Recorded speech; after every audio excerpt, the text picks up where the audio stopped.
Mesdames et messieurs, bonsoir, honorables députés, excellences, messieurs le ministre, membres du gouvernement, chers ambassadeurs et membres du corps diplomatique. Nous vous remercions d'avoir trouvé du temps en cette fin de journée pour que nous puissions vous présenter le livre blanc sur l'agression avérée de la République démocratique du Congo par le Rwanda et les crimes internationaux qui ont été commis dans ces contextes par les Rwanda Defense Forces et la rébellion du et les terroristes du M23. Pourquoi nous avons voulu faire un livre blanc? Parce que nous ne voulons plus que les faits puissent être oubliés.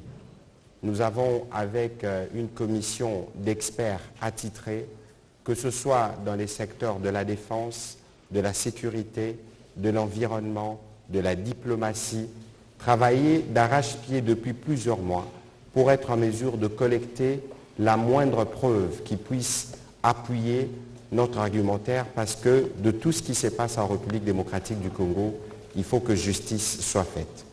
Aujourd'hui, nous avons lancé, ce sera le premier tome d'une série des livres qui suivront, parce que tout ce que nous disons, nous devons être en mesure de les démontrer. Autant les manques à gagner que nous enregistrons au plan économique, du fait par exemple de l'occupation à Bunagana, autant nous démontrerons que lorsque nous parlons des crimes économiques, c'est des crimes économiques qui sont véritablement commis et c'est des crimes qui méritent d'être sanctionnés. Ce soir, à ma gauche, mon collègue de droits humains fera partie de cet exercice justement parce que demain, nous allons célébrer la journée internationale consacrée aux droits de l'homme. Et nous pensons que depuis plusieurs mois, depuis plusieurs années, les droits de l'homme sont bafoués en République démocratique du Congo. Et les derniers événements des Kishiché, nous en reparlerons, renseignent de la barbarie et de la violence qui sévit dans cette partie du pays.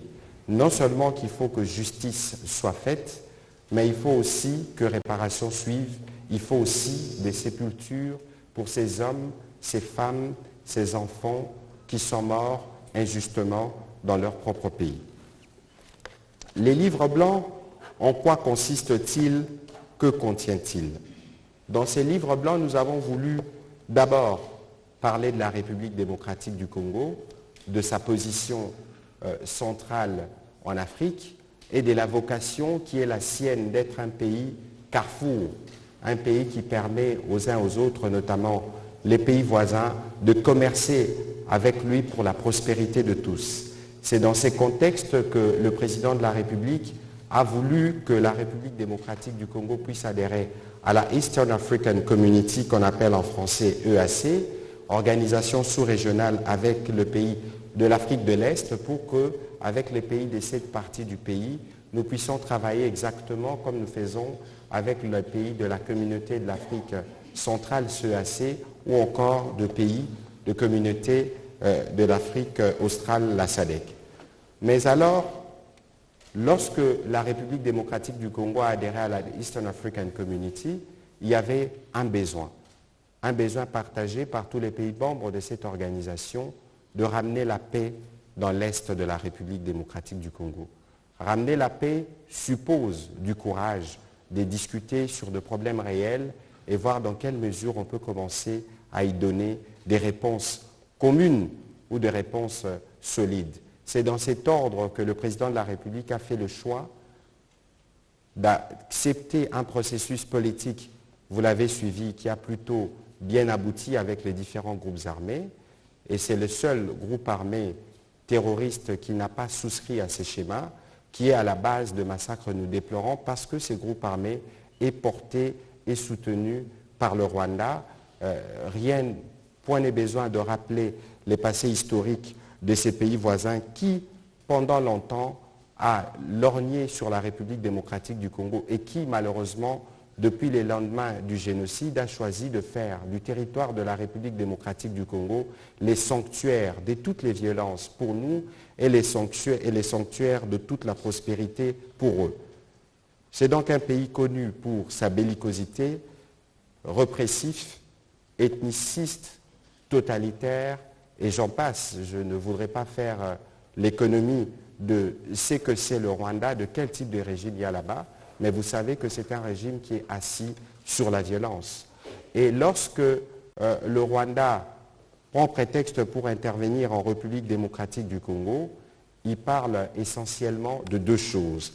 Il parle de forces démocratiques pour la libération du Rwanda. On peut se permettre un petit rappel qu'en 1994, lorsqu'il y a eu le génocide rwandais, la communauté internationale avait demandé à la République démocratique du Congo d'accueillir une vague de réfugiés. Il y en avait plus d'1 million. Et dans le lot, il y a des hommes armés, des ex-FAR, Interahamwe, qui sont arrivés en République démocratique du Congo avec armes et munitions, sémant d'abord la désolation chez nous et représentant à l'époque une menace sécuritaire pour le nouveau régime rwandais. 28 ans après, il y a quelques jours, mon collègue de l'industrie avec qui nous discutions de ces sujets, qui était gouverneur du Nord Kivu, nous a dit que les génocidaires ont à peu près l'âge du président rwandais parce qu'ils ont combattu, ça fait 28 ans. Et donc comment pouvez-vous considérer que 28 ans plus tard, ces FDLR soient un alibi pour justifier une agression permanente de la République démocratique du Congo? Ça ne se justifie pas. Et donc aujourd'hui, nous voulons vous rappeler, et dans les livres blancs, vous allez voir, que les FDLR, nous les avons combattus seuls depuis, et nous les avons combattus avec les forces armées rwandaises. Dans les tableaux que vous allez voir par là, c'est le tableau qui est contenu dans le document qui vous sera distribué à la fin de cet exercice. Il y a eu l'opération Umoja Wetu en janvier 2009 qui a permis de faire des combats contre justement ces FDLR. Beaucoup s'étaient rendus, à peu près 5000, et il y en a beaucoup qui ont été neutralisés pour ne pas utiliser le langage courant, pour ne pas dire qu'ils ont été tués. Il y a eu les opérations Kimia 2, les opérations Amanileo, plusieurs opérations qui n'ont pas été identifiées comme telles, mais qui ont été menées vaillamment par les forces armées de la République démocratique du Congo, qui ont permis d'anéantir la capacité des nuisances de ces FDLR. Ce qui reste aujourd'hui, c'est des résidus, parce que le gros du dispositif a été démantelé et une partie a été rapatriée au Rwanda, qui malheureusement le recycle pour le renvoyer encore faire la guerre en République démocratique du Congo. Je voudrais rappeler que cette menace a aussi fait l'objet des combats, des opérations plutôt conjointes entre nos forces armées et les forces armées rwandaises. C'était en septembre 2019, en avril 2020, février 2022. Il y a des références que vous trouverez dans les livres blancs pour vous montrer que du côté de la République démocratique du Congo, nous avons été toujours disponibles pour construire et travailler à rétablir la sécurité d'abord pour nos populations qui ont été les premiers à être touchées, mais aussi pour que le voisin rwandais se sente rassuré. Mais tous ces efforts tombent à l'eau. Heureusement, aujourd'hui, nous notons que la position, par exemple, du gouvernement américain a évolué sur le sujet. On ne parle presque plus des FDLR comme représentant une véritable menace au pouvoir de Kigali. L'autre question qui est soulevée et qui, fort malheureusement, est portée par certaines organisations, c'est lorsqu'on parle d'un génocide à préparation. Dans la suite de mes propos, nous vous ferons la démonstration qu'il y a plutôt une tentative de génocide pour se protéger d'un génocide imaginaire. Parce que ce qui s'est passé à Kishiché, lorsque nous discutons avec les communautés locales, c'était des attaques ciblées sur des ethnies, c'était des attaques qui ont été faites dans l'objectif de nuire parce que c'était une expédition punitive. Nous aurons l'occasion d'y revenir. En République démocratique du Congo, il y a 450 ethnies. C'est un pays de diversité. Comment pensez-vous que dans un pays de 100 millions d'habitants, nous pouvons nous organiser pour commettre un génocide alors que nous tous, nous sommes minoritaires? C'est différent du Rwanda où vous avez deux ethnies.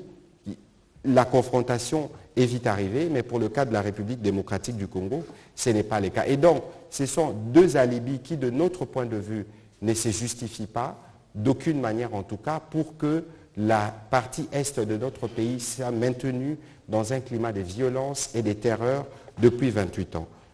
Ces livres blancs que nous faisons, c'est pour dénoncer cette agression rwandaise, faire la démonstration et la documentation des différents crimes qui sont commis et les différentes atrocités, obtenir des condamnations, exiger la réparation et la justice pour les victimes. Dans les crimes que nous avons recensés dans les documents qui vous sera distribués, il y en a de tout genre. Il y a des crimes d'agression parce que c'est des forces d'une armée étrangère qui opèrent dans un pays étranger sans son invitation et sans son information. C'est des forces qui opèrent à travers des proxys, les M23, groupes terroristes qui a été d'ailleurs ressuscité pour les besoins de la terreur. Il y a des crimes de guerre, vous allez voir que des écoles ont été touchées, des enfants ont été tués. Des crimes, des génocides en préparation parce qu'il y a un ciblage dans les assassinats et les massacres qui sont perpétrés.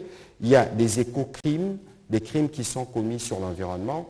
Le travail qui vous sera présenté ce soir, c'est un travail qui comporte un volet important consacré sur les questions d'environnement, sur lesquelles nous avons travaillé avec plusieurs experts, notamment M. Demrode, qui nous a fourni les éléments sur les différentes attaques qui ont eu lieu dans les parcs de Virunga, qui est pourtant patrimoine mondial de l'humanité, qui est devenu aujourd'hui les sanctuaires de la violence. Et donc, dans la suite, vous pouvez voir qu'il y a des officiers rwandais qui ont été arrêtés en République démocratique du Congo, et la rhétorique mensongère des Kigali disait qu'ils s'étaient perdus à la frontière. Mais personne ne peut le croire que des officiers, entre guillemets, des forces spéciales, puissent se perdre à des kilomètres à l'intérieur de la République démocratique du Congo. Au-delà de ces arrestations que vous avez vues, mais nous disposons d'un centre conjoint des opérations avec la MONUSCO qui nous permet de monitorer les mouvements autour des frontières. Et nous avons des photos satellites et même des vidéos qui captent les intrusions régulières des forces armées rwandaises, comment ils se déploient, comment ils approvisionnent les M23. Nous sommes en mesure, dans ces livres blancs, de vous présenter quelques éléments. Évidemment, tous les services étrangers sont au courant que les forces rwandaises opèrent en République démocratique du Congo. Et d'ailleurs, il y a quelques minutes, nous avons suivi que le Royaume de Belgique a demandé au Rwanda, de manière claire cette fois, de cesser de soutenir le M23. Les faits dont on parle, c'est des faits qui s'étalent autour pratiquement d'une année, parce que les premiers éléments qui ont été recueillis par nos forces armées datent de novembre 2021. Aujourd'hui, nous sommes le 9 décembre 2022. Il y a encore en ce moment où nous parlons des faits qui se produisent et pour lesquels nos experts sont sur le terrain, réunissent des éléments et les moments venus, nous serons en mesure de revenir pour vous les présenter. Au-delà de ce que vous pouvez voir comme images satellitaires, il y a des images qui parfois sont choquantes. C'est notamment les images de ces enfants qui ont essuyé à côté de leurs écoles des éclats de bombes, 2 enfants de 7 et 6 ans qui ont été arrachés à l'affection familiale de leur famille par la barbarie rwandaise. Et donc aujourd'hui, il est important que la composante justice puisse prendre place. Parce que les crimes se répètent, parce que justement, la justice n'a pas été faite telle qu'elle devrait être faite. Aujourd'hui, dans ce travail, nous revenons quand même sur un certain nombre des noms. Parce que ceux qui excellent aujourd'hui sur le terrain dans la barbarie, ce ne sont pas des noms qui sont étrangers. Par exemple, des Nations Unies ou du gouvernement américain, c'est des personnes qui sont sous sanction, c'est des personnes qui vivent en liberté et entretenues à Kigali dans le seul dessein à tout moment de vouloir perturber et troubler la paix en République démocratique du Congo. Dans ces documents, plus tard, vous pourrez voir les noms de Baudouin Garouillet, des plusieurs noms, je me réserve de les citer, vous allez voir dans le document, des gens qui sont aujourd'hui éligibles à la CPI parce que le Rwanda prend toujours prétexte pour dire que les M23, c'est des Congolais. Les Congos, la République démocratique du Congo est signataire du statut de Rome. Eh bien, la Cour pénale internationale devrait pour la première fois sanctionner pour les crimes qui sont commis dans la province du Nord Kivu. Et dans la suite du document, nous revenons sur les efforts pour le retour de la paix. Parce que le président Tshisekedi, à son arrivée à la tête de la République démocratique du Congo, il voulait qu'on reparte sur de nouvelles bases avec tous les 9 pays voisins. C'est dans cet ordre-là, par exemple, qu'il a entrepris des tournées dans tous les 9 pays et que la République démocratique du Congo dispose à ce jour d'au moins un accord qui facilite la circulation des citoyens dans les pays respectifs. Mais bon, fort malheureusement, cette volonté d'ouverture n'est pas une volonté qui a été bien perçue par certains qui ont pensé que la violence était la seule voie qui pouvait permettre de faire développer le Grand Lac, fort malheureusement. Et donc, que ce soit dans le processus de Luanda qui a été porté par l'Union africaine depuis le mois de juillet, que ce soit dans le processus de Nairobi consécutif à l'adhésion de la République démocratique du Congo à la communauté de l'Afrique de l'Est, que ce soit dans la médiation française portée par le président Macron en marge de l'Assemblée générale des Nations unies à New York, le Rwanda n'a jamais respecté un seul engagement. C'est le Rwanda qui s'engage toujours à parler au M23, c'est le Rwanda qui s'engage toujours à dire, bon écoutez, on va demander au M23 de se retirer, mais rien n'a jamais été fait. Ça fait 6 mois et aujourd'hui, la colère congolaise qui s'est manifestée notamment par les prêtres qui parlent de l'hypocrisie de la communauté internationale, c'est justifié du fait qu'on ne peut pas comprendre que le président Macron, alors que la République démocratique du Congo et les premiers pays francophones ne soient pas en mesure d'obtenir du président rwandais les respects des engagements souscrits. Fort malheureusement, il n'y a pas eu respect, il y a eu entre-temps sur le terrain continuité de massacres et vous avez vu ce qui s'est passé à Kishiché. Dans ce qui s'est passé à Kishiché, on ne saura jamais combien de compatriotes sont morts véritablement. Les communautés locales nous disent, les premiers éléments parlent de 227 personnes tuées, ils les ont même répertoriées suivant leur origine ethnique. La MONUSCO hier a parlé des 131 victimes, des femmes violées, des enfants touchés, mais personne n'a pu avoir accès sur le site pour savoir ce qui s'est véritablement passé et évaluer l'ampleur des dégâts qui a suivi cette expédition punitive. Des témoins renseignent que ceux qui sont arrivés parlaient anglais.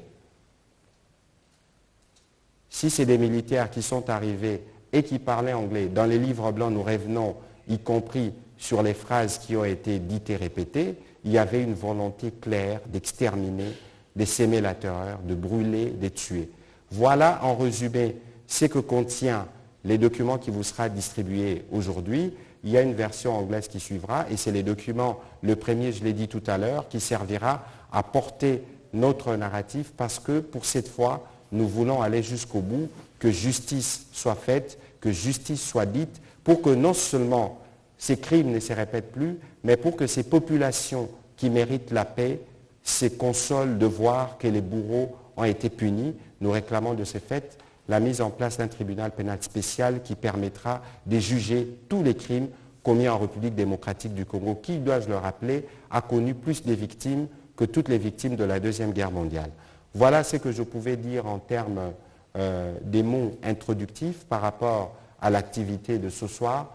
Je voudrais me faire compléter par mon collègue de droits humains parce qu'il s'agit beaucoup des droits humains, des femmes violées, des enfants qui ne peuvent pas aller à l'école, des enfants qui sont pris de force pour des travaux forcés, pour rejoindre les rangs des terroristes du M23. Tout ça, c'est des faits qui ont été documentés et qui méritent d'être punis. Monsieur le ministre, vous avez la parole. Merci beaucoup, Excellence, Monsieur le ministre de la Communication. Honorables députés et sénateurs, Excellence, Monsieur le ministre, Excellence, Messieurs les ambassadeurs, représentants des organisations internationales, distingués invités en vos titres de qualité, Messieurs les officiers supérieurs de notre armée, de la police nationale, Madame, Monsieur le membre du comité de gestion de la RTNC. Cette rencontre ne pouvait pas mieux tomber que la veille du 10 décembre. 10 décembre, vous vous en doutez, une date historique à travers le monde, une journée historique dans la communauté internationale, puisqu'elle consacre justement la Déclaration universelle des droits de l'homme. Déclaration universelle des droits de l'homme qui consacre les caractères sacrés de la vie et les caractères égaux de tous les hommes. Tous les hommes naissent libres et égaux en droit. Déclaration universelle qui consacre les caractères sacrés de la vie, de tous les droits humains. Celui qui est transcendantal. Le premier d'entre eux, c'est le droit à la vie. Et cette vie doit être protégée par tous les moyens. Et cette disposition a été réceptionnée également dans notre Constitution et dans la plupart des lois de la République. Malheureusement, par des intentions malveillantes définies d'ailleurs par le président de la République, son Excellence Félix-Antoine Tshisekedi, certains, puisque nous ne pouvons plus les cacher, les présidents de la République rwandaise pensent qu'il faut jouer avec les vies des hommes, ces hommes qui sont des Congolais, en faisant une guerre par procuration à la République démocratique du Congo, pays avec qui, pourtant, nous sommes condamnés à vivre ensemble. Ils sont condamnés à vivre ensemble parce que nous ne réinventerons plus Berlin pour revenir en 1884-1885 pour faire encore le découpage de l'Afrique. Déclaration universelle des droits de l'homme, oui. Les hommes naissent libres et égaux. Si les hommes se valent, il est important que la communauté internationale l'expérimente et l'éprouve en réservant un traitement égal aux hommes de la République démocratique du Congo comme aux hommes de l'Ukraine. Ukraine qui mobilise l'attention de la communauté internationale. Et pourtant, le sang des Ukrainiens est rouge. Le sang des Congolais l'est également. Il est important qu'on s'appesantisse sur cette situation de droits de l'homme. Oui, puisque nous ne pouvons plus faire de la spéculation, nous avons entendu parler des crimes à répétition. Les gens doutaient. Non, mais vous parlez des crimes. Mais qu'est-ce qui les prouve? C'est pourquoi de gros efforts ont été fournis et c'est là que nous saluons ce travail de fourmi entrepris par des experts de tous bords. Mon collègue de la communication l'a dit, des experts, des professeurs d'université de toutes les disciplines, les psychologues, les juristes, des médecins, tous réunis, des grands officiers de l'armée pour nous produire ce que nous avons aujourd'hui, les livres blancs, qui répertorient, non comme une spéculation, mais par des faits vrais et avérés, prouvés, et de manière incontestée, de manière non équivoque, ce qui s'est passé, ce qui se passe jusqu'à maintenant. Il est inadmissible qu'en plein XXIe siècle, il semble qu'on est en train de conquérir les territoires congolais pour chasser des M23. Mais qu'est-ce qu'on fait des paisibles citoyens que l'on massacre? Pourquoi doit-on s'en prendre à des élèves qui sont dans des écoles? Plusieurs peut-être ne savent pas, quand même il y aurait une guerre, mais la guerre a aussi obéi également à des règles. Il y a des conventions qui réglementent la guerre. On ne peut pas s'attaquer à des sites protégés, des écoles, des hôpitaux. On ne peut pas s'attaquer à une ambulance. Et dans ces livres blancs, on vous donnera des cas, des ambulances transportant des malades qui ont été pris pour cible. Dans ces livres blancs, on vous parlera des cas des écoles détruites. Dans ces livres blancs, on vous parlera des destructions de la faune et de la flore. Est-ce que la faune fait aussi partie des FDLR qu'on serait en train de poursuivre? That's really the question. Il est important que tous, Congolais, comme partenaires humanitaires, comme partenaires de la République démocratique du Congo, les représentations diplomatiques, que nous puissions nous rendre compte que ce qui se passe en République démocratique du Congo est extrêmement grave, qu'on ne peut plus faire la part belle à un régime qui fait de la prédation, qui fait des massacres, son leitmotiv ou même sa façon de gouverner. Nous saluons la déclaration du chef de l'État qui ne mâche plus le mot, et c'est important de le faire. Il faut dénoncer le mal. Et le mal a été le faiseur de mal, justement l'auteur. Nous l'avons dénoncé. Nous l'avons démasqué et il nous revient de le dénoncer. Non seulement le dénoncer, parce que toutes ces victimes de tous ces crimes, les innocentes vies fauchées à Kéchiché. On se demande même pourquoi. Ce ne sont pas des FDLR. Ce ne sont pas des combattants. Pourquoi devrait-on mettre un terme à leur vie? Il faut qu'il y ait réellement une justice.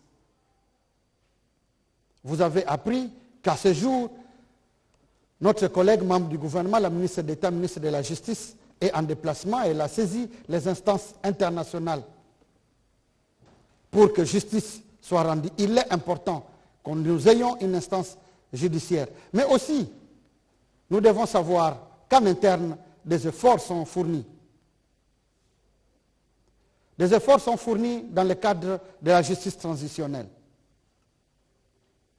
La justice transitionnelle, contrairement à la justice classique, qui, elle, s'occupe de l'auteur de l'infraction. Mais cet auteur de l'infraction, on ne saura pas les poursuivre lorsque le fait serait prescrit. Ou lorsqu'on ne mettrait pas la main sur cet auteur de cette infraction, on ne saura pas parler de réparation, qui, dans ce contexte, est appelé dédommagement. Le dédommagement, c'est juste dans le contexte judiciaire. Mais lorsque on ne met pas la main sur cet auteur de l'infraction, lorsque les faits sont prescrits, lorsqu'il s'agit d'auteurs moraux qui sont protégés par des immunités, est-ce que cela efface pour autant les crimes commis? Non. Il faut, pour redonner ce que Ernest Renan a appelé le vouloir vivre collectif auprès des compatriotes, faire renaître la confiance, faire renaître le destin d'appartenir à un destin, l'envie et cette propension, cette volonté d'appartenir à une même communauté nationale. Il faut que les différentes victimes des différents crimes commis à travers les pays connaissent la vérité. Connaître la vérité, mais il faut aussi une réparation, j'y reviendrai. Il faut qu'il y ait une justice. Il est inadmissible que ces victimes de Kéchiché demain puissent croiser leurs bourreaux. Il est inadmissible que les victimes de Kamwena Sapou, qui se comptent en milliers et même en millions, que ces victimes de Bundu Dia Congo, dossier pour lesquels a même été tué notre compatriote Chebeya, puissent connaître la vérité, mais que ces bourreaux puissent répondre de leurs actes. Et nous les connaissons. Et c'est la coule douce. Ils circulent librement. Il est important que les auteurs de graves crimes, des Enyele à l'Équateur, des Thierry de Yumbi, ceux qui tirent les ficelles en Ituri,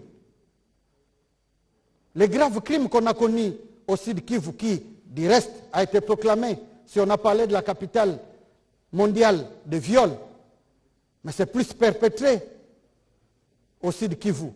Des femmes enterrées vivantes. Tous ces auteurs doivent répondre. Et c'est pourquoi nous sommes en train de militer pour l'instauration d'une justice pénale pour les crimes commis en République démocratique du Congo. C'est très important. Mais lorsque la justice aura fait son travail, il faut des garanties de non-répétition, pas des réformes. Et nous sommes en train de nous adonner à ces réformes, justement. Nous saluons le travail de l'Assemblée nationale qui vient d'adopter la loi sur les réparations. Nous espérons que le Sénat pourra également mettre les bouchées doubles pour que cette loi soit votée, parce qu'il y a à peine quelques heures, nous vous informons que le Premier ministre et nous-mêmes venons d'apposer nos signatures sur les décrets portant création du Fonds national pour les réparations des victimes des violences sexuelles. Un combat a été mené et continue à être mené par le docteur Mukwege, travail que nous saluons, mais la République existe, le gouvernement réceptionne ce combat à travers non seulement les réparations, la justice, la vérité et les garanties de non-répétition.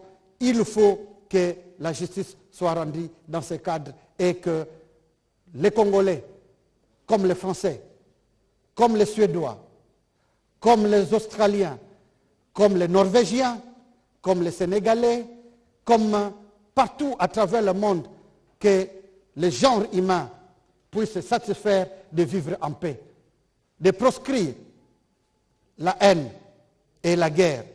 Oui, j'aimerais relayer ce qui a été dit. Il y a quelques jours, nous avons reçu dans notre cabinet de travail la sous-secrétaire, la secrétaire adjointe des Nations Unies chargée de la prévention des génocides. Nous lui avons clairement posé la question, mais madame, du génocide arménien, du génocide des Juifs et du génocide des Rwandais, quel est ce génocide qui a compté autant de morts qu'en République démocratique du Congo? Elle a manqué d'arguments, elle a manqué de réponses. Mais pourquoi ne parle-t-on pas du génocide congolais? Nous l'avons dit il y a quelques jours, une grande rencontre réunira des experts de toutes les disciplines pour montrer à la face du monde que ce qui s'est passé, ce qui continue à se passer en République démocratique du Congo n'est ni plus ni moins qu'un génocide, et plusieurs éléments dans les livres blancs en parlent. Je vous remercie. Voilà, merci à mon collègue de droits humains. On a beaucoup parlé des justices. Je voudrais faire venir sur le podium, collègue, il faut juste être à côté, le vice-ministre de la Justice qui devra lui aussi dire quelques mots à propos justement de notre stratégie pour permettre à nos différents compatriotes de voir que leurs bourreaux ont été sanctionnés et que le mal est puni et que le mal devrait être puni à jamais.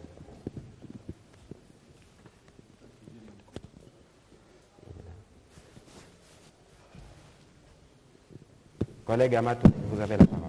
Merci.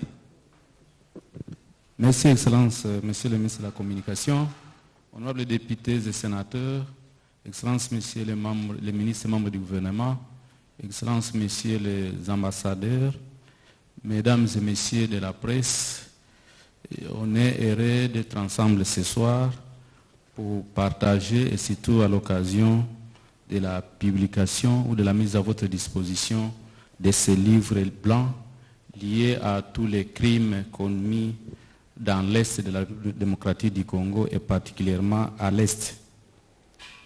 Il est question de vous dire quels sont les efforts fournis par la justice, parce que ce soit à l'international, que ce soit au pays, tout le monde se pose la question, quel est le rôle de la justice, que fait la justice pour que tous les crimes commis ne soient pas impunis.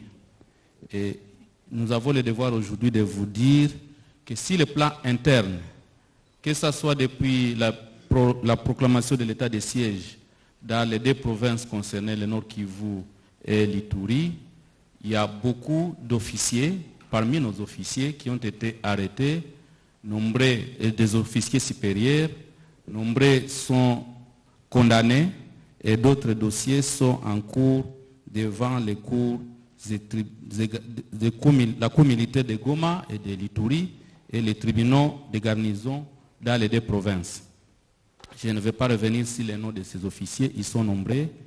Et je voudrais aussi constater qu'à l'international, parce que ce qui se passe au Nord Kivu, ce qui se passe en Ituri, n'est plus seulement une question de la République démocratique du Congo. Les crimes d'agression, notre pays est envahi et agressé par des pays voisins. Il est vrai que nous avons vu l'Ouganda être condamné, mais notre plaidoyer aujourd'hui, c'est de voir les Rwandais être condamnés par la justice internationale pour l'agression de notre pays. Et c'est ainsi que Madame la ministre d'État, le ministre des Droits humains venait de le dire, avant son voyage, d'abord en ce qui concerne le massacre de Kishiche, elle a donné injonction à l'auditeur général des forces armées de la République démocratique du Congo pour que les massacres commis à Kishiche ne soient pas impunis. Il est vrai qu'aujourd'hui, l'auditeur supérieur du Nord Kivu ne sait pas accéder à se lier, mais il lui a été instruit pour que, dès que les conditions le permettront, il puisse aller dans cette partie du pays. Mais il y a des complices d'M23 qui ont été arrêtés à Goma. Les moments opportuns, ils seront présentés à l'opinion nationale et internationale. Parce qu'il y a ceux qui pensent que la justice ne fait rien, mais on est déjà au courant. Nombreux ont été arrêtés. Ils sont complices d'M23. Le ministre de la Communication venait de parler des Rwandais qui traversent. Il y en a aussi parmi ceux qui sont arrêtés. Les moments opportuns, ils vont être présentés à l'opinion et devant les cours des tribunaux pour être jugés, chacun selon les actes infractionnels qu'il aura commis. Madame la ministre d'État, en séjour à La Haye, a plaidé, a porté la voix de la République démocratique du Congo pour que la communauté internationale se réveille. Parce qu'il faut qu'on le dise, je suis content qu'on est ici avec nombreux ambassadeurs. À un moment, la République démocratique du Congo est en train de crier seule à travers le monde. Mais on est content aussi que les voix commencent à s'élever. La République démocratique du Congo commence à trouver l'oreille attentive de la communauté internationale. Et le fait qu'on ait saisi à travers l'Assemblée générale des États réunis à La Haye, le fait qu'on les ait saisis, et il y a une promesse ferme qu'au début de l'année, dans l'année 2023, il y a une délégation qui va arriver à la République démocratique du Congo pour commencer déjà les enquêtes en ce qui concerne le massacre de Kishiché. Parce que c'est intolérable. Le ministre des Droits humains l'a dit, des enfants, des écoles, des hôpitaux, sans distinguer, sans respect au droit humanitaire international. On s'attaque à des enfants, à des femmes qui ne sont pas portées d'armes. C'est du génocide. Et il ne faut pas que ceux qui ont commis des génocides chez eux viennent nous les faire payer ou viennent en République démocratique du Congo les commettre pour que nous, on paye ce qui aurait dû être le moment de la réconciliation entre les deux pays. Le président de la République a dit au début, sa politique c'est une construction des ponts. Avec nous et les Rwandais, ça devrait être comme la France et l'Allemagne. Mais comme on nous oblige, les amis obligent de traverser chaque moment, le besoin c'est de faire des exploitations de nos minéraux, c'est aussi des crimes économiques qui ne resteront pas impunis. Donc, je voudrais donc rassurer vous tous réunis, tous les compatriotes qui nous suivent, que le gouvernement congolais, à travers son ministère de la Justice, a activé tous les mécanismes en interne et à l'international pour que tous les crimes commis en République démocratique du Congo ne restent pas impunis. Je vous remercie. Merci, chers collègues, pour ces mots qui ont été clairs. La République démocratique du Congo, dans la situation actuelle, va faire sa part. Autant elle va assurer la défense de son territoire, autant la République démocratique du Congo va s'assurer que s'il y a des brebis galeuses, que ce soit dans l'armée, dans la police, qu'ils puissent répondre de leurs actes devant la justice, parce que la justice doit concerner tout le monde. Et spécialement, avant que les documents ne vous soient distribués, on va prendre 2-3 questions, dont une en anglais, pour permettre de placer le cadre de cet exercice et nous permettre de vaquer à nos occupations tout à l'heure. Il y a le match France-Angleterre. Je vois qu'il y a des personnes dans la salle qui ne voudraient pas... Non, ce ne sera pas la France et l'Angleterre. L'Argentine plutôt. Bon, les Brésil venaient d'être éliminés pour ceux qui ne regardaient pas les matchs apparemment. On va prendre Madame Anastasie Toudiéché pour la question en anglais.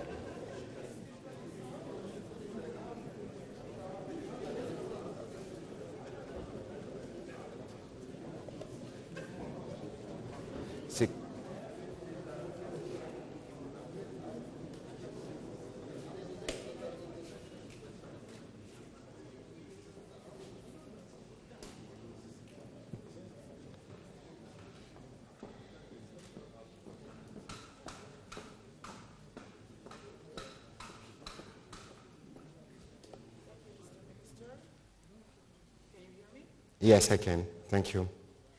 So I have a twofold question for you. I'm Anastasia Toudiéché for Voice of America. What non-African countries would you call or count as DRC's allies, and what typically expect from them? The second question I have is that you have thoroughly described DRC's efforts to find a peaceful resolution to the conflict, efforts that have been unsuccessful so far. So you are now asking for the establishment of a special court. If you were not heard, what would DRC do next? I think Democratic Republic of Congo is heard because we have all the diplomats here. We are talking with them on a daily basis. One thing we must understand is that diplomacy is very slow. Diplomacy has its own languages. And sometimes it doesn't work like people are expecting it to work. Especially for us, we think that diplomacy is very slow according to what we are witnessing in the ground. Unfortunately, the last massacre make people acting quickly because today I saw the Belgian kingdom can for the first time name Rwanda, and I think it's a good start, and we hope that all those countries will come to speak clearly about what's going on in DRC and in the different way we can use to get the solution. That's one thing. The second thing is that I think people in Africa or all over the world are aware of what is going on here. I think they are talking to the President Tshisekedi, they are talking to the President Kagame, and they are hoping that, especially when they are talking to President Kagame, who keep making promises, I will do. But in the last meeting when we've been in Djerba with the President Macron, the President Macron speak to the President Kagame clearly that if you continue to support M23, we're going to speak clearly just the way the United States is doing. Because by pointing Rwanda clearly, it's not just about asking them to stop supporting M23, it's about asking them to remove their troops, and it's about sanction. That's why we bring this white paper, which is a book when you can find elements, you can find documents. It can be used to ask Rwandese people, you guys have to leave, you guys have to stop with this. We know that in the coming days, maybe finally the report of UN expert will be published, and we hope that at that moment, all different countries, especially from the Security Council, will act effectively against Rwanda, and then we can see what we want coming back, peace for our people, and at the top of the peace, justice. We think that now the only way we can stop the violence in the east of Democratic Republic of Congo is to bring justice, and international justice will be good for everyone. Thank you. Voilà, il y a une autre question en français pour terminer. Madame Élisée Odia, allez-y rapidement. Venez par ici, s'il vous plaît.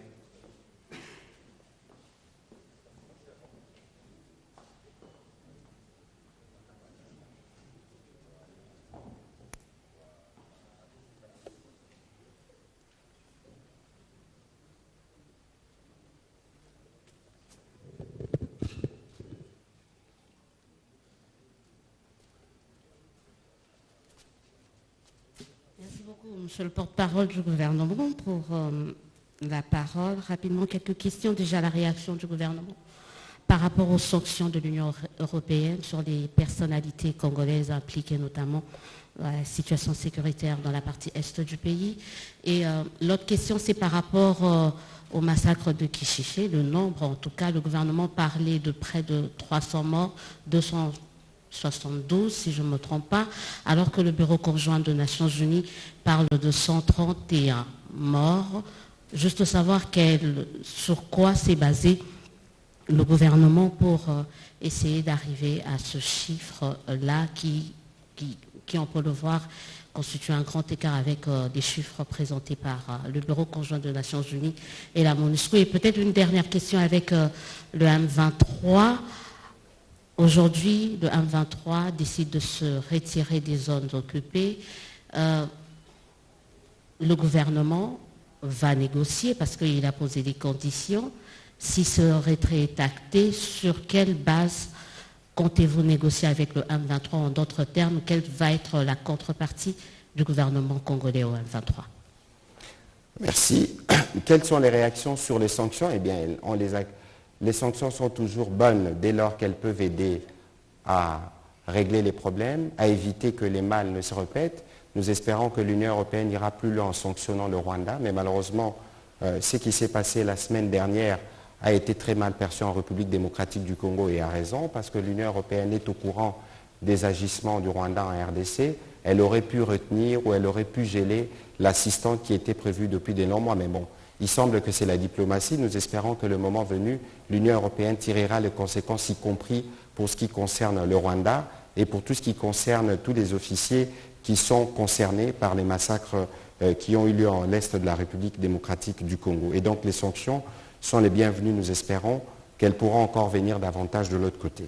Sur le massacre de Kishiché, même le rapport du Bureau conjoint le dit, personne n'a eu accès. Donc, ce sont des différents témoignages qui ont été récoltés. La source du gouvernement, initialement, nous parlions de plus de 100 morts, mais vous avez vu dans la salle, il y a des représentants de communautés locales, parce que les communautés sont organisées en Barza, et régulièrement, donc, ils ont reçu des témoignages, ils ont reçu des éléments de communauté ou des chefs qui étaient à Bambo et à Kishiché, qui ont donné ces chiffres qui dépassent les 250 morts. En réalité, on aura du mal à savoir combien des compatriotes ont été tués ces jours-là. C'était une expédition punitive. Je pense que les termes du communiqué de la MONUSCO les renseignent de manière claire. Et on a tué aveuglement, on a brûlé, on a utilisé des armes blanches, on a utilisé les armes létales, une vraie barbarie. Et donc nous espérons que dans le jour qui vienne, que ce soit les enquêteurs de la MONUSCO ou les nôtres, pourront avoir accès sur le site des Kishiché, aller voir, parce que les compatriotes qui sont décédés, comme je l'ai dit tout à l'heure, méritent d'avoir des sépultures et méritent de voir leurs bourreaux être traduits en justice. Des témoignages qui nous sont parvenus disent que certains qui ont opéré parlaient anglais. Il est clair qu'il y a eu implication de l'armée rwandaise dans les massacres qui s'est passé à Kishiché, parce que c'était un massacre qui a été fait en représailles. Alors, vous parlez de la question du M23. Écoutez, le M23 a un porte-parole qui s'appelle Paul Kagame, c'est bien connu. La preuve, dans toutes les grandes réunions, c'est le Rwanda qui s'engage pour la partie qui concerne le M23. Nous avons souscrit à 2 plans. D'abord à Nairobi, ensuite à Luanda, ensuite à New York avec le président Macron, ensuite au mini-sommet de Luanda, et dans les jours qui viennent, sûrement qu'il y aura une réunion en marge du sommet États-Unis-Afrique à Washington sur le sujet. Nous espérons que le président Kagame va finalement entendre raison et faire sa part en retirant ses troupes, parce que les M23 n'existent pas en dehors des RDF.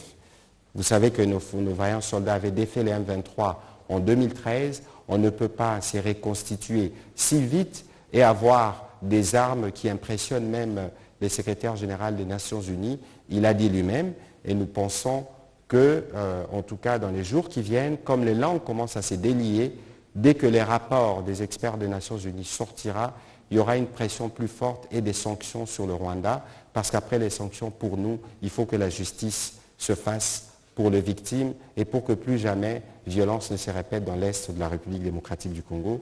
Je pense avoir répondu à vos questions. La contrepartie du gouvernement congolais en cas de négociation Il faut d'abord, en tous les cas, il n'y a pas de négociations à avoir avec un groupe terroriste.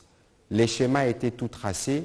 Vous avez suivi la conclusion des discussions qu'il y a eu à Nairobi, l'acte d'engagement qui a été signé et les engagements qui ont été souscrits. Et donc, il n'y aura pas de traitement particulier, même dans la meilleure des hypothèses, pour les M23. Les députés qui sont dans cette salle nous ont déjà recommandé qu'il ne fallait pas les insérer dans l'armée. On ne les insérera pas, parce que c'est aussi l'une des raisons de la fragilisation de nos forces armées. Ici, rendre les armes, retournent à leur position, cantonnement, désarmement. C'est l'essor qui les attend. Merci. Voilà, je crois qu'après avoir répondu à toutes ces questions, on va terminer la présentation. Je vais demander au service de pouvoir partager aux uns aux autres la documentation. Il y aura une version anglaise qui va arriver, mais dans l'exercice d'aujourd'hui, c'est que nous avons voulu, à travers ces livres blancs, c'est de reprendre des faits illicites, non exhaustifs, constituant des violations du droit international et établissant sans conteste des violations du droit international et établissant sans conteste, je disais, la responsabilité internationale du Rwanda, État agresseur, et son obligation de réparer. Les développements se font en 7 chapitres, dont vous allez les découvrir, évoquant notamment ces faits décriés, leurs conséquences, leurs qualifications, ainsi que les attentes de la République démocratique du Congo. Le présent livre blanc devra également servir comme élément de base pour de poursuites pénales contre les commanditaires et les auteurs présumés des crimes de droit international établis comme des crimes d'agression, crimes de guerre, crimes contre l'humanité et crimes environnementaux. Parallèlement, la République démocratique du Congo usera de tous les moyens à sa portée pour neutraliser toutes les forces négatives et terroristes en divagation sur son territoire national jusqu'à leur éradication définitive. Comme l'a indiqué le président de la République, chef de l'État, je le répète, le peuple congolais n'a aucun problème avec le peuple rwandais, mais il ne peut continuer de tolérer l'hostilité et les côtés bellicistes du régime rwandais. Et donc c'est sur cette note qu'on va terminer cet exercice. Il y aura évidemment une version anglaise qui suivra et il y aura d'autres versions sur lesquelles nous travaillerons. C'est l'occasion pour moi de remercier les différents experts avec qui nous avons collaboré, que ce soit du ministère des Affaires étrangères, de Forces armées de la République démocratique du Congo, de l'ICCN à travers le Parc national des Virunga, des services du ministère de la Défense, de la Justice et tous ceux qui ont pu concourir d'une manière ou d'une autre à la préparation de ces documents. Nous prenons déjà rendez-vous pour le prochain livre qui parlera des questions économiques, qui démontrera les pillages systématiques pour que finalement le mal, les motivations du mal soient connues, pour que le mal puisse ne plus se reproduire. Je vous remercie.